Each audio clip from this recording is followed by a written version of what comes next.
శ్రీగురుభ్యో నమః. శ్రీమన్మహాగణాధిపతయే నమః. శ్రీమహాసరస్వత్యై నమః. ఓం శ్రీ స్వామియే శరణమయ్యప్ప. శ్రీ పూర్ణ పుష్కళాంబ సమేతుడైనటువంటి ధర్మశాస్త్ర దేవత, సాక్షాత్తు కలియుగ ప్రత్యక్ష దైవమైనటువంటి హరిహరపుత్రుడు అయ్యప్ప స్వామి కరుణా కటాక్షాలతో 1983వ సంవత్సరం నుంచి ఈ సంవత్సరం దాకా నిరాటంకంగా మున్సిపల్ కాలనీలోని ప్రసన్నాంజనేయ స్వామి శ్రీ వెంకటేశ్వర స్వామి ఆలయంలో ప్రతి సంవత్సరము అయ్యప్ప స్వామి విగ్రహ ప్రతిష్టాపన చేసి మండల దీక్షలు, విళక్కు పూజలు ఎంతో ఘనంగా నిర్వహించుకోవడం ఒక ఆనవాయితీగా వస్తుంది.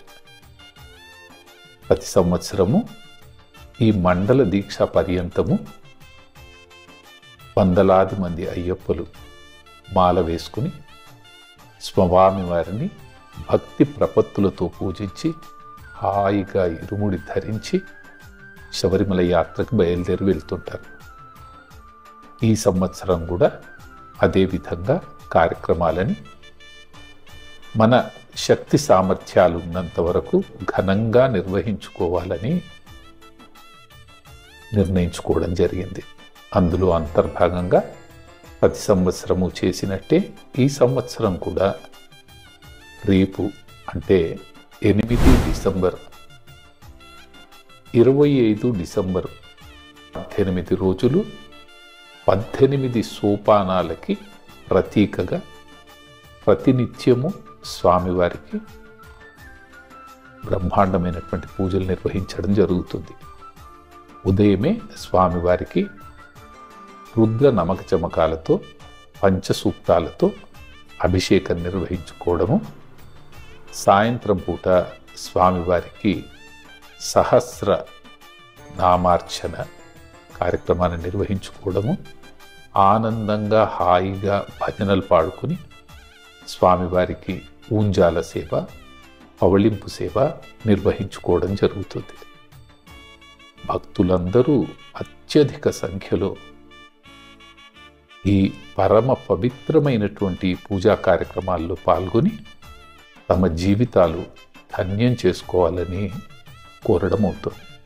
అయ్యప్ప స్వామి తన కరుణా కటాక్షలని మీ అందరిపై ప్రసరింపచేసి మీ జీవితాన్ని ఆనందంగా, హాయిగా, సంతోషంగా ఉండేటట్టుగా తీర్చిదిద్దుతాడని సంపూర్ణమైనటువంటి విశ్వాసంతో ఈ 2 మాటలు చెప్పడం జరిగింది. ఎవరైనా భక్తులు కానీ ఈ పడి పూజా కార్యక్రమాలు వారి గోత్రనామాలతో నిర్వహించుకోవాలని, వారి చేతులారా అయ్యప్ప స్వామికి అభిషేకం చేసుకోవాలని అనుకుంటే వారు దయచేసి సన్నిధానానికి వచ్చి మమ్మల్ని కలిస్తే ఎలా చేసుకోవాలి ఏంటి అనేటువంటి మీకు వివరాలన్నీ ఇవ్వడం జరుగుతుంది. కాబట్టి అయ్యప్ప స్వాములకి, భక్తులకి అందరికీ హార్దికంగా మనస్ఫూర్తిగా విజ్ఞప్తి చేస్తున్నాను. అందరూ వచ్చి ఈ కార్యక్రమాల్లో పాల్గొనండి. ప్రతినిత్యము ఈ కార్యక్రమాల్లో అయ్యప్ప స్వామికి సంబంధించినటువంటి కొన్ని అద్భుతమైనటువంటి ఘటనలను కూడా మీకు వివరించడం జరుగుతుంది. అవన్నీ తెలుసుకుని మన భక్తి ప్రపత్తులను మరింతగా పెంపొందించుకోవడానికి అవకాశం లభిస్తుంది. స్వామియే శరణమయ్య.